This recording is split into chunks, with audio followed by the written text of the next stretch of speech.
অন্যরকম পোলাও বলতে পারেন অথবা ফ্রাইড রাইসও বলতে পারেন। আমি নাম দিয়েছি সর্ষে রাইস। সেদ্ধ বাসমতি চাল ভালো করে ধুয়ে কিছুক্ষণ আমি ভিজিয়ে রেখেছিলাম। তারপর জলে অল্প নুন ছড়িয়ে দিয়ে চালটা সেদ্ধ করে নিয়েছি। গ্যাস থেকে নামিয়ে জল ঝরিয়ে নিয়ে ভাত কিছুক্ষণ ঠান্ডা হতে রেখে দিয়েছি।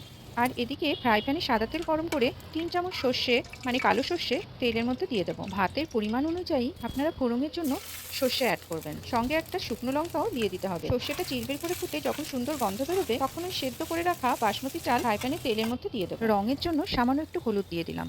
আর দিয়ে দিতে হবে কাসুরি মেথি পাতা। এই কাসুরি মেথিটা কিন্তু আমাদের বাজার থেকে কেনা নয়, শীতকালে মেথি পাতা কিনে রোদে শুকিয়ে কৌটোবন্দি করে রেখেছি।